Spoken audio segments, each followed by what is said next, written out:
Үзэгч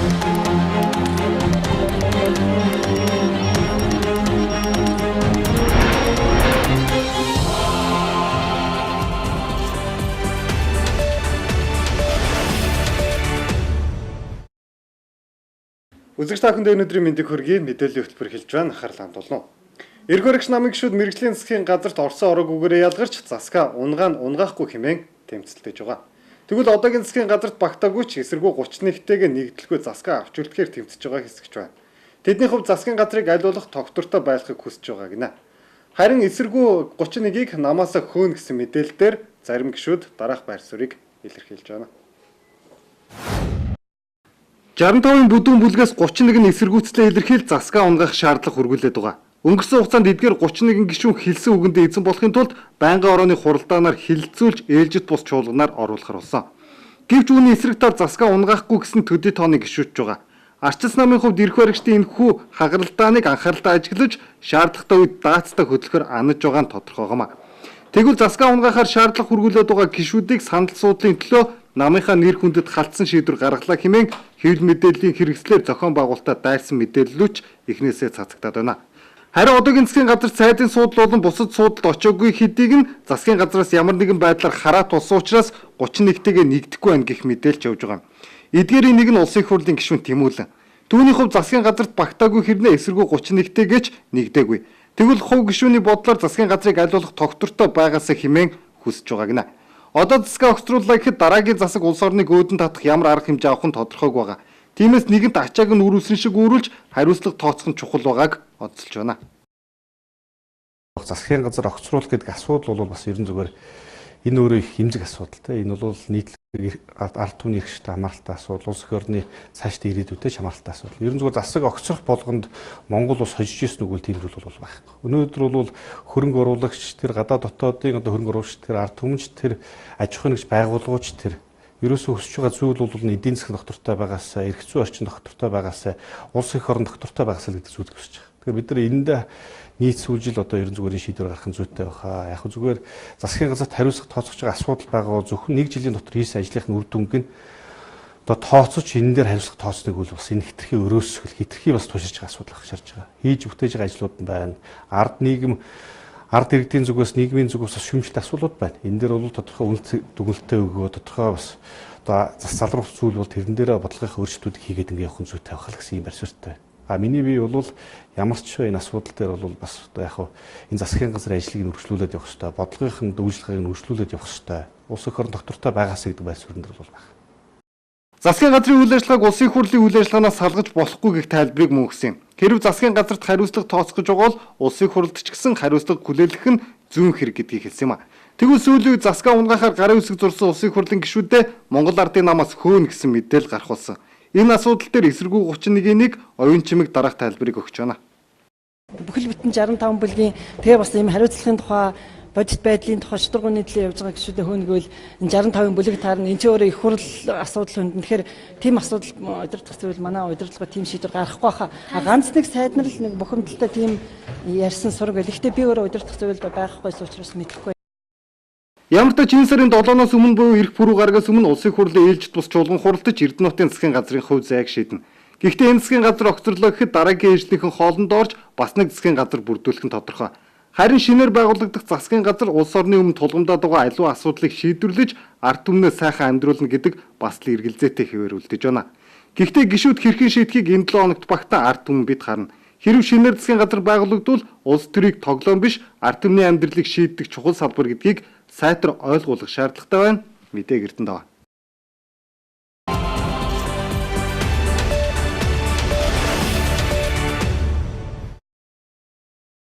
Нэрт нийтлэлч төрийн сойрхолд Баабар буюу Батбаяр олон улс Инвест Монголиа нэрт уулзалтад хөгжиж байгаа орнуудын талаар илтгэл тавьсан байна. Түүн дотор өөрийн хамгийн сайн мэддэг Монгол улсын талаар ямар бодолтой явдгаа илтгэл олгож тавьсан байна. Ямар нэг бүтээлээрээ төрийн сойрхолд хүртсэн Баабар олон улсын уулзалтанд монголчуудын талаар илтгэл тавьжээ. Баабар Монгол хүний хэн талаар монголчууд нүүдэл судал гэдэг ном бичсэн овоо хэмжээгээр зарагдаж байсан алдартай зохиолч нийтлэлч. Түүний энэ удаа тавьсан илтгэл нь монголчуудын давуу тал болоод сул талыг дэлгэрэнгүйгээр гадныханд тайлбарлаж өөрөөр хэлбэл гадныханд магтан матлаа. Түүний монголчуудын талаар юу гэж боддгийг сэрүүлэн хүргэе. Дэлхийн улс орны 3/2 нь хоцрогдсон орнууд хөөхнөр хэлбэл хөгжиж байгаа орнууд. Энэ улсууд өнгөрсөндөө гялах галтайхан байвал түүнийг үндэсний бахархал болгож ярих дуртай манайхар бол Чингис хааныгаа. Дундад зүүнийн сэтгэлгээтэй өөрийгөө ядуу буураа яваагаа мэддэг, өнөөдөр амьдрдаг, өнгөрснөөрөө бахархдаг, маргааш боддоггүй. Хоцрогдож ядуу хөгжиж чадахгүй байгаагаа гаднаас хайдаг, тэрнийгээс маш амархан олдог. Тэр буруут нь хоёр хөрш. Өөрсдөө маш их баялагтай тэр нь байгаа, тэр баялагийг нь гадны нэг хүчин орж ирээд булаах гээд байна гэдэгт итгэдэг. Сонгогдсон ч бай, диктатурын ч бай төрөө үргэлж харддаг. Ямар ч шийдвэрийг хардаг эсвэл эсэргүүцэх хандлагатай худалдаа гүйлгээ банкны үйлчилгээг мөлждөг гэж хардаг. Дотроосоо дайсан эрэмтгий баялаг бүтээгчтэй илүү дайсагнан ханддаг. Худалдаа, зуучлал, банкны үйлчилгээг мөлжлөг гэж хардаг. Зоригтой зориггүйгээр тараасан хувилдааны онол маягийн цуурхал болоод зориудын мусхан хувилданд нэн автамхай ийм шинжүүд байна. Энээсээ болоод энэ орнуудад бол нэгдүгээр сул дорой төртэй шийдвэр гаргах чинь эсвэл ганц дарангуйлагч эсвэл үе болон давхарцсан институт түүний төлөөс нь төсмөд байдаг. Аль нь ч гэсэн төрийн шийдвэр цуслагдах эргэж буцахын тулд амархан байдаг. Цаашлаад авилга маш их дэлгэрсэн. Тэр нь бие биендээ авилга өгөх авах хишиг хүртээх замаар явагддаг. Тиймээс сул дорой улс төртэй үргэлж солигдож байдаг. Улс төрийн альч намд нь тогтсон үзэл суртал чиглэл байдгүй. Тийм учраас популизмаар өрсөлддөг. Сонгуулийн төрийн болоод намын авилгын шинжтэй сонгогчдыг шууд худалдаа авах замаар явагддаг. Ашиг сонирхлын бүлэглүүд байнга үүсэх ба энэ нь үргэлж өөрчлөгдөж байдаг. Хуримтлах шинжтэй. Улс төрийн альч намд нь тогтсон үзэл суртал чиглэл зорилго байдаг учраас хоорондоо популизмаар өрсөлддөг. Сонгуул нь намын болоод төрийн авилгын шинжтэй. Шудраг сонгуул гэхээс ард түмнөө эсвэл тодорхой нутаг үлгэхнийг худалдан авчих авах зарчмаар явагддаг. Хуулийг үл хүндэтгэх, үл тоох зэрэг нь бол нийтийг хамарсан үзэгдэл болсон. Аливаа хууль амьдралд хэрэгжихээр маш олон янзын тайлбартай яаж гуйвуулж болдог. За нийгмийн баялагын хуваарлалтын дэвш ходрог ус. Иймээс баян хоосны ялгаа маш их. Байгаль орчинд маш их зэрлэг ханддаг. Энэ хамгийн хялбар аргаар олж олох гэсэн төрийн болон иргэдийн сонирхол үүдэлтэй байдаг. Бидэнд гадагшаа зарах юу ч байхгүй. Хийс ноодор жамц давас мах Монгол гэр сүүлний тосон савн гээд гадагшаа гарах бүтээгдэхүүнээ тоолж болох боловч энэ бүгд нийлээд ганц уурхайн ашигтж хүрэхгүй. Гэсэн ч Монгол хүнд бусад орны хүнээс илүү гарах давуу талууд байна. Нэгдүгээр нийтээрээ бичиг үсгтэй болоод 60 жил болж байгаа. Чанар нь юу юм гэхээс ардны гуун дутамд ноогдох оюутан сэхэтэн доктор профессор Алтан гадсан одонд гавьяд төрийн сойрхолтын тоогоороо дэлхийд нэгдүгээрт бичигдэнэ. За цааш нь ямар ч шинэ нөхцөл дасан зогсож өөрийгөө аваад гарах одоо Монгол хүний чадвар бол маш хөндөр байдаг. За ямар ч юмыг хурдан сурч түргэн эзэмших одоо өөрийн тийм авьяастай. За худлаач үнэнч юутай гэсэн юм түрүүн боловсрол мэдлэгтэй болох гэсэн нийгмийн ойлголт давмгайлдаг. Маш бардам бие тоосон эмпи сэтгэлгээ нь зөв боловсролд орох юм бол хөгжлийн асуултам капитал болох юм аа. Монголчууд бараг ганц үндэстнээс бүрдсэн учраас хэрэгцээ омог отгийн хуваагдал руу халтрахгүй бол нийгмийн зөвшөлт амархан хурцуулах болцоо бий. Монгол хүн хэр баргийн хүнд нөхцөлийг даван туулах төвчээрлэх чанартай. Монгол хүний шин содын юм техник технологийн дэвшил сонирхон шимтэх нь бол одоо бас сайн тал байна. Өөр бас нэг сүрхийн онцлог сайн тал нь авилга хээл хахуул дээрэм тонуулын олон бүлэглэлтэй боловч тэр нь удаан ойрхож чаддаггүй. Монгол хүн нэгнээ дээш нь гарах дургүй учир харилцсан бие биенийгээ дээрэм тонуул ноог илчлэн уудалж гаргаж тавьдаг. Тиймээс дээрмийн бүлэглэл олон жилийн ойрхож чаддаггүй. Монгол улс өндөр хөгжилтэй улс орн болох нь болно. Гэхдээ өнөө маргааштай биш. Дор хаяж дахиад 27 жил шаардлагатай. Ноён Баабар Монголын өнөөгийн байдлыг иймэрхүү байдлаар гадныхан танилцуулж лекц тавьсан байна. Баабарын лекцийг алтан шагаа та бүхэнд зэрлүүллээ.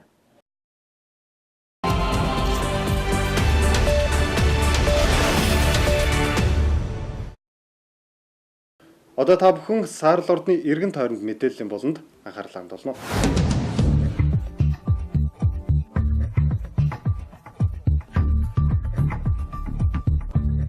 Энэ 7 хоногийн халуухан сэдв бол яхаа аргагүй засаг үлдэхүү эсвэл өвдөг шороотхуу гэдэг асуудал болоод байгаа.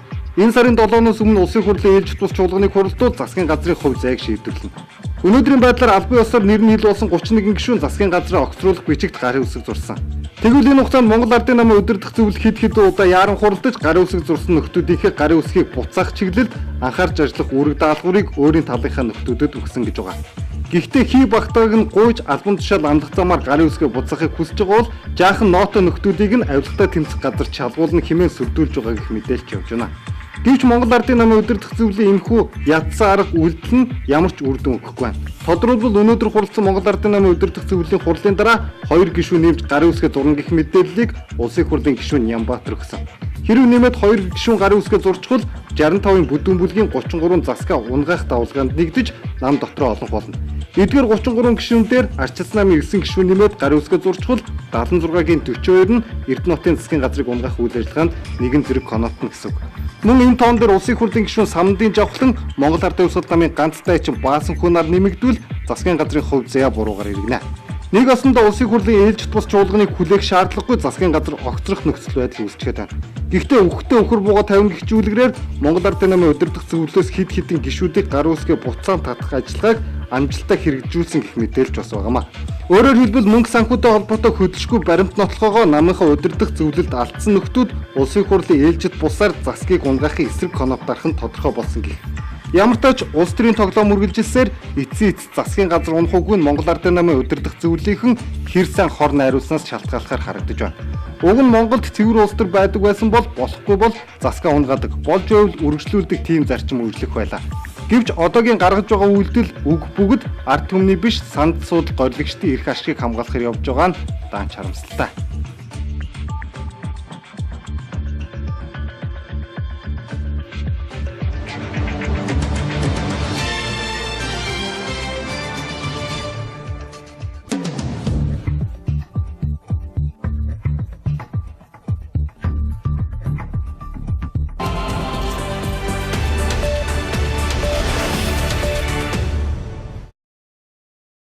Мэдээ үргэлжилж байна. Төрийн байгууллага тэр дундаа Баянзүрх дүүргийн боловсролын хилтэс Сүхбаатар дүүрэгт байрлах зочид буудалд толгой хорогдож иргэд үйлчлэгээ үзүүлж байна гэдгийг Тус дүүргийн иргэдийн төлөөлөгчдийн хурлын төлөөлөгч нар хэлж байна.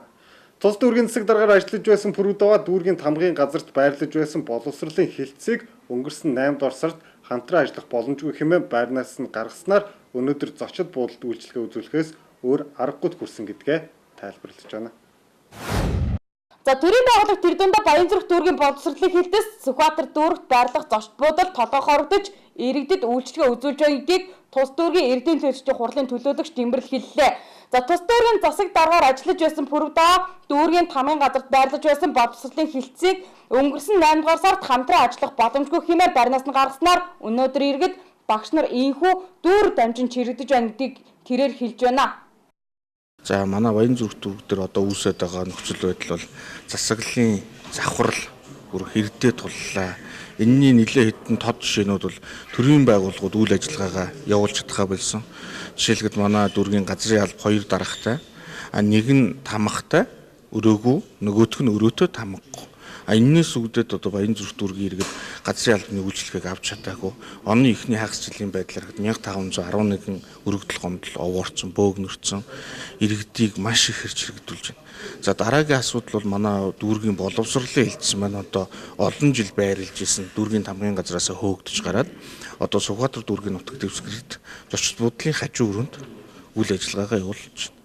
Энэс үүдээд одоо яаж нэг бол одоо сургууль цэцэрлэгийн багш ажилчид болон эцэг эхчүүд иргэд маань боловсролын хилцийн үйлчилгээг авах гэж хаа байсан Баянзүрх дүүргээс Сүхбаатар дүүргийг дамнаж энэ их хотын уур бухимдал төвчрэлд нэрвтэж тийм ээ төвчрлийг бас нөгөө талаар нэмэгдүүлж байна. Энэ талаар одоо бид нэр хэвлэлийн хурал хийж байна өнөөдөр. За өчигдөр Баянзүрх дүүрэгт ардсан намаас сонгогдсон иргэдийн хурлын төлөөлөгчид дүүрэгт нь үүсэж байгаа нөхцөл байдлын талаар мэдээлэл хийсэн. За харин өнөөдөр Монгол Ардын намаас ямар үйл явдал өрнөж байгаа талаар мэдээлэл хийх үеэрээ дээрх мэдээлэл өгч байна. За мөн сонгуулийн хууль зөрчсөн ардсан намын нэр бүхий маргаантай байгаа 7 нэр дэвшигчтэй холбоотой асуудал. За мөн сонгуулийн хууль зөрчсөн ардсан намын нэр бүхий маргаантай байгаа 7 нэр дэвшигчтэй холбоотой асуудал шүүхийн шатандаа хилцэгдэж удаа дараах хуралдаан зохион байгуулж засаг даргад нэр дэвшүүлж байгаа нь хууль бус. За мөн засаг даргыг батламжлуулахаар жагсаал хийж нийгэмд буруу ойлголт төрүүлж байна гэдгийг Баянзүрх дүүргийн эрдэнэ төлөөлөгчдийн хурал дахь Монгол Ардын намын бүлэг үзэж байна. За адгийн наацхийн жишээ эхлэх эхний жишээгээр ярихад одоо газрын алба. За газрын алба маань өөрөө одоо жил гаруй ямар ч үйл ажиллагаа явуулаагүй. За энэ дээрээс бол одоо иргэдийн адгийн наацхийн жишээгээр ярихад одоо газар өмчлөлийн гэрчлэгээ болон за иргэд маань одоо мэдээж амжиргааны түвшингээ аваад газрын гэрчлэгээгээ эсчин шилжүүлэхээс ахгуулаад бүх одоо ингээд юу зогссон байна.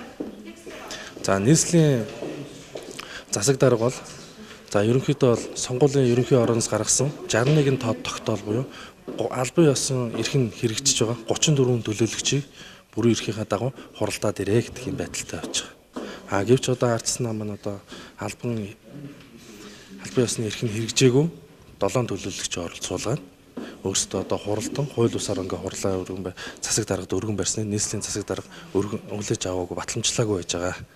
За мөн маргаантай байгаа 7 төлөөлөгчийн асуудлыг шүүхээр шийдвэрлэж дуусгах хүртэл хүлээстэй хандаж байгаа ч удаа дараа хууль бус үйлдэл хийж олон нийтэд ташаа мэдээлэл хүргэж байгаа учраас өнөөдөр ийхүү хэвлэлд хандаж байгаа гинэ. За 8 сарын 29-ны өдөр тэд ардсан намын бүлэгт маргаантай байгаа 7 төлөөлөгчөөс бусад сонгуулийн ерөнхий хорооны бүрэн эрхийг нь хүлээн зөвшөөрсөн 34 гишүүний бүрэлдэхүүнтэй хуралдах шаардлага хүргүүлжээ. За шаардлага хүлээн авбал Монгол Ардын намын 19 төлөөлөгч хуралцах талаараа мэдээлсэн байна. За ардсан намын бүлгийн хуралдааныг хууль бусаар нууцаар хуралдаж түүнийг хүлээн зөвшөөрөх гэж улаарч байна гэлээ. За харин дөрвийн 2 хуваах тал дээр ардсан намын бүлгээс тооцоололгүй шийдвэр гаргаж төрийн эрхийг хуваах үргэлжлэн зардал гаргах шийдвэр болно гэж байгаа юм байна.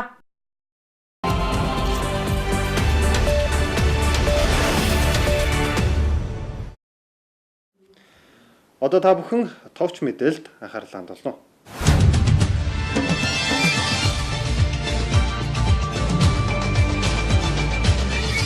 За улсын хурлын 2016 оны сонгуулиар Монгол Ардын нам парламентод 65 судал авч мэргэжлийн гих тодголтой засгийн газрыг байгуулсан.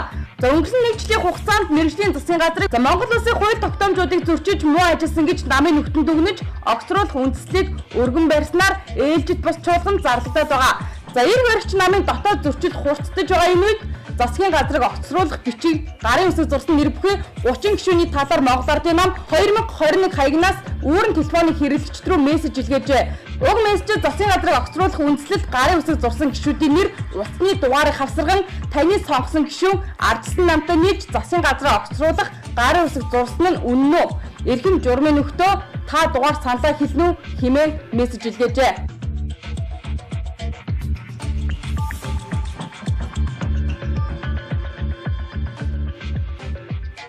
За замуудын газрын байцаагч өнгөрсөн 4-р сард бусдаас авилгал авсан байна. За хуулийн байгууллага түүнийг авилгал авсан хэрэгээр шалгахын зэрэгцээ авилгал өгсөн, зуучилсан хүмүүсийг хамт шалгажээ.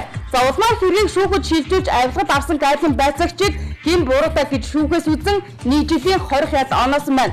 За Монгол улсын иргэн мөнх жаргал нь замун өдөх гайлын газрын хэн шалгалтын гайлын улсын ахлах байцаагчаар ажиллаж байхдаа албан тушаалаа ашиглан 2017 оны 4-р сарын 3-ны өдөр гайлын улсын байцаагч Батуулдын шалгалтаар илрүүлэн хураан авсан 950 г ман чулууг 2017 оны 4-р сарын 5-ны өдөр Баатархууд өгчээ. За ингэхдээ Бацаахнаар зурчлуулж Баатархуугаас 826 мянган төгрөгийн хахуулыг ажлын байранда өөрийн биеэр авсан гэмт хэрэг шалгагдсан юм а. За авилгад авсан гайлын байцаагч мөнх жаргалын Дорногой аймгийн Сайн шан цумын Харьяат 1974 оны 6-р сарын 14-нд төрсэн эрэгтэй 43 настай яс халах дээд боловсралтай биеийн тамирын багш мэрэгжилтэй амбал 4 эхнэр хүүхдийн хамт амьдардаг гинэ. За хэрэгт холбогдох үедээ замун өдөх гайлын газарт хялт шалгалтын гайлын улсын ахлах байцаагчаар ажиллаж байсан гинэ. За улсаас авсан гавьяа шагналгүй ял шийтгэлгүй нэг юм. За энэ нэрийг Дорногой аймгийн замун өдөх сум дундын шүүх 2017 оны 8-р сарын 29-ны өдөр хилэлцэн шийдвэрлсэн байна.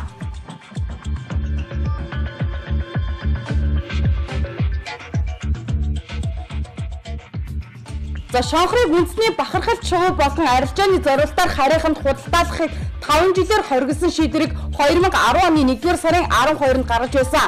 За өөрөөр хэлбэл 4 сар хүрэхгүй хугацааны дараа дээрх шийдвэрийн хүчин төгөлдөр үйлчлэх хугацаа дуусна. За үндэсний бахархал шувуу ашигын зорилтоор хилээр гарахыг дахин хориглохгүй бол шонхор шувуу ахиад бизнес болно гэдгийг оюун хоол сайдад баймаар байна. За байгаль орчин аялал жуулчлалын яамд хийгээд орон нутгийн төлөөллүүд шонхор шувууг мөнгө болгож амтарсан зуурчлагчид дахиад л идэвхжин. За хэдэн зугаар нь хил дамнуулан Арабын орнууд руу зөөж эхлэн Үүнээс гадна өнгөрсөн 5 жилийн хугацаанд хориглоогүй байснасаа дутгааргүй.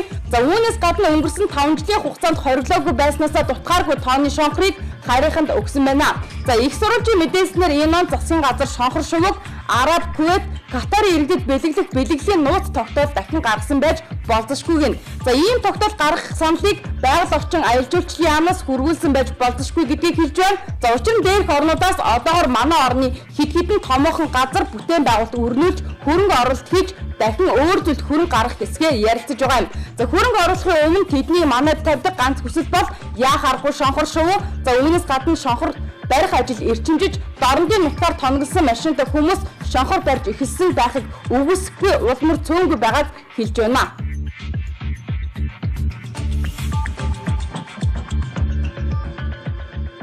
За эдийн засгийн хэцүүдээ улс орон мөнгө төгрөггүй боллоо, бүгдээрээ бүсээ чангалах хэрэгтэй боллоо. За ингэж орилдох мөртлөө манайхан найггүй цамаархах юм аа. За хэрээс гитэрсэн цамаан зан энэ улс орныг туйлдуулж сулдааж дуусгана. Шин сайд ирээд албатай юм шиг унаага томсгоно. За цоо шинийг худалдаж авдаг номтой. За мөнгө нь усаас гарч байгаа юм чинь гээд хамгийн үнэтэй гоёыг нь авч таасаглан өрөөгөө томсгоно. Орон тоогоо нэмэнгээд хэрэггүй зүйлд даанч их зарлаг гарах юм аа. За саяхан Бодсор соёл шинжилгээ ухааны яамнаас ерхий боловсролын сургуулийн сурагчийг 4 тэрбум төгрөгөөр шинээр хэвлэж байгаа талаар мэдээллээ. За өнөө жил дунд сургуульд нийтдээ 140 гаруй төрлийн сурагчийг ашиглахаас багангийн сурах бичгийг хэвлэж тараажээ. За дунд ахлах ангийн шинжлэх шаардлагатай 45 нэр төрлийн сурах бичгийг 9-р сард хэвлэж тараах нь. За дунд ахлах ангийн сурах бичгийн 40%-ийг төрөөс хөрөнгийг шийдвэрлэж хэвлэлдэгд үлдсэн 60% зах зээлд борлуулагддаг гинэ. За жилийн жил сурах бичиг хэвлэхэд төрөөс ийм хэмжээний мөнгө гардаг. За энэ бол бидний үргэлжлэн цамаан зангийн нэг илрэл юм аа. За хавар хүүхдүүдээс хуучин сурах бичгийг нь хурааж аваад намар дараагийн ангид нь өгдөг энгийн нэг журам тогтооод овоо их л мөнгө хэмнэсэн. За урагдаж элэгдсэнийг нь сэлблээ гэж бодоход бүх номын 10-20%-ийг л хэвлэнэ. За үүнийг хэрэгжүүлэхэд нэг их ажил өрнөж явдал суудал болохгүй хавар багш нар ном авахдаа нарийн тэмдэглэл хөтлөнө. За хүүхдүүд заавал намаа хураалах ёстой. Намар бас өөрсдөө дээд ангийнхнаас ном аавна. За ийм энгийн нэг тойрог үүсгэчихэд хэдэн тэрбумаар тоологдох сурах бичгийн хэвлэлтийн зарлыг хэмнэж болох юм аа. За нэг номыг 5-6 удаа дамжуулан хэрэглэх ёстой гэж тогтоосон ч болохгүй юмгүй. За бид бүхэл дэлхийн хүмүүс жишээ болгон даган дуурайдаг Америкийн дунд сургуулиуд ч яг ингэж номоо дамжуулдаг. За тэд номоо ариг гамтай сайхан хэрэглэсэн хүүхдүүдэд яг тийм цэвэрхэн номыг өгдөг байна. За муухай ном хураалгасан хүүхэд мөн л тийм ном ноогддог. За тийм болохоор номоо хураалгах болохоор цэгцэлж наах, баллуурдах, хавцлах ажил хүүхдүүдийн дунд өрнөдөг байна. За хинт ноорхоо ном тэмэрхийг хүсвүлээ. За энэ нь хүүхдүүдийг багаас нь хариуцлагатай, эмх зэгстэй болгодог төдийгүй алив зүйлд өөрөмсөг хандах хандлагыг суулгадаг байна. За цаашлаад нийгэмд өөрийгөө зөв авч явах хүмүүсийн суур хүмүүжил болдог төдийгүй адаглаад дуудамжны саналыг эвдэхгүй хан дээр ирээчгүй амьдралын жирийн хөвшилд сургаж байдаг байна. За Монголын ерөнхийлөгч Батбадаг гадаад улсад хийх анхны айлчтай ихлүүлсэн бөгөөд за үүний хүрээнд дорны эдийн засгийн форумд Владивосток хотод зочлох үеэр түүнийг Оросын холбооны улсын төлөөлөгчид болон Оросын холбооны улсаас Монгол улсаас Оросын холбооны улсад суугаа онц бөгөөд бүрийн эрхт элчин сайд дэлгэрмаа нарын албаны хүмүүс тосноос гадна охин намуунаа дайлцжээ. За харин түүнийг бууж ирэх үед охиных нь өмссөн хувцас дипломат албан тохирохгүй Жэнсэн өмдөлтэй байсан хэмээн шүүмжснээс гадна Оросын холбооны улсын төлөөлөгчдийн өмнөр дайран аавдаа өмсөлж байгааг нь нэлээд олон хүмүүс шүүмжлээд байна. За дипломат ёсонд нийцэхгүй нэлээд олон үйлдэл гарлаа хэмээн намуунаад шүүмжиж байгаа ч за тэрээр дипломат албаны ажилтан биш учраас түүнд энэ үйлдэлд хамаарахгүй гэж өмөөрөх нэгж байна.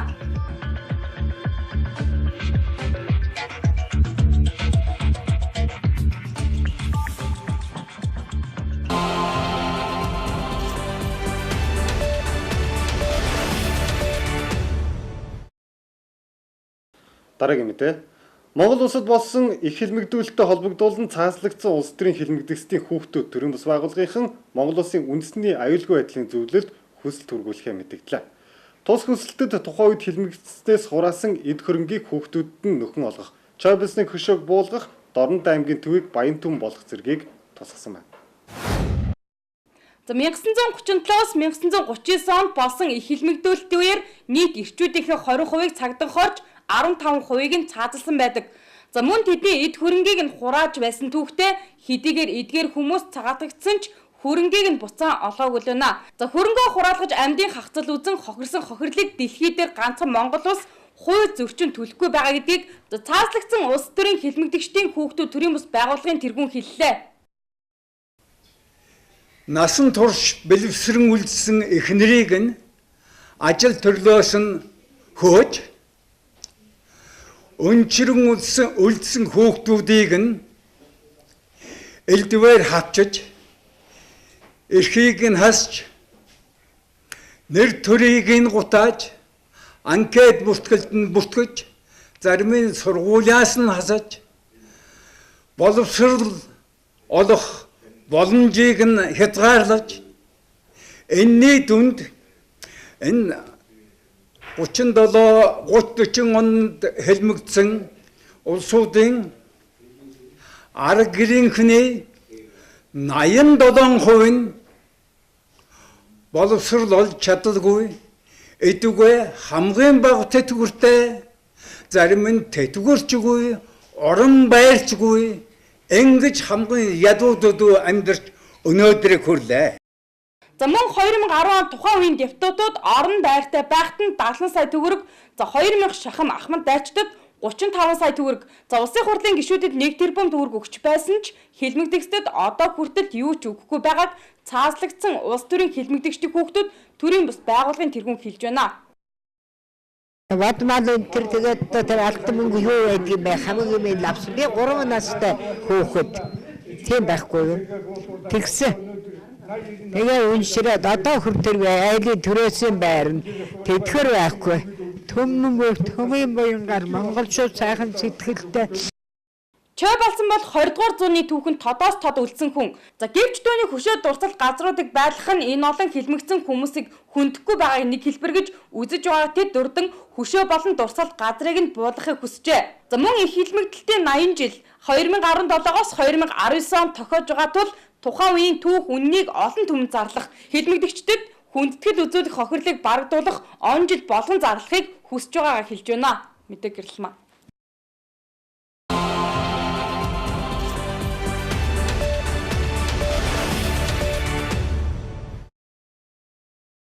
Дөрөвт засаглал мэдээллийн хөтөлбөр энэ төрөд өндөрлөж байна. Бидэнтэй хамтаас үзэгч та бүхэндээ баярлалаа. Дараагийн мэдээгээр эргүүлцлаа. Түр баяртай үзэгч та.